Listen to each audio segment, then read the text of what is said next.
കർക്കിടക മാസത്തെ ആദ്യ ഞായറാഴ്ച പുത്തൂർ കേരള പഴനി എന്നറിയപ്പെടുന്ന ചോച്ചേരിക്കുന്ന് ശ്രീ സുബ്രഹ്മണ്യ സ്വാമി ക്ഷേത്രത്തിൽ അഷ്ടദ്രവ്യ മഹാഗണപതി ഹോമവും ആനയൂട്ടും നടന്നു.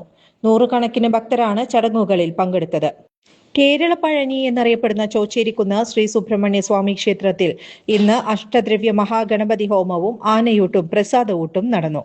വിശ്വാസികൾക്ക് ഔഷധക്കഞ്ഞിയും വിതരണം ചെയ്തു. ക്ഷേത്രം തന്ത്രി ബ്രഹ്മശ്രീ ഡോക്ടർ കരുമാത്ര വിജയനാണ് മുഖ്യ കാർമ്മികത്വം വഹിച്ചത്. ഗണപതി ഹോമത്തിനു ശേഷം ക്ഷേത്ര പരിസരത്ത് വെച്ച് ആനകൾക്ക് ആനയൂട്ട് നടത്തി. ആനയൂട്ട് കാണാനും പ്രസാദം സ്വീകരിക്കാനും നിരവധി ഭക്തരാണ് എത്തിച്ചേർന്നത്. പരിപാടികൾക്ക് ക്ഷേത്രം കമ്മിറ്റിയാണ് നേതൃത്വം നൽകിയത്. പ്രസിഡന്റ് രാജൻ മുളങ്ങാട്ടുകര, സെക്രട്ടറി ഷാജി മുരിയാടൻ, മുരളീധരൻ കാഞ്ഞിര, പ്രഹ്ലാദൻ കുരൂല, സുരേഷ് പാട്ടത്തിൽ, സജീവ് അടിപ്പറമ്പിൽ, വിനോദ് കുളങ്ങര തുടങ്ങിയവർ നേതൃത്വം കൊടുത്തു. കർക്കിടകത്തിൽ ദുരിതങ്ങൾ തീർക്കാനും ആരോഗ്യത്തിനും വേണ്ടിയുള്ള പ്രാർത്ഥനയായാണ് ഈ ചടങ്ങുകൾ സംഘടിപ്പിച്ചത്. Kerala times media.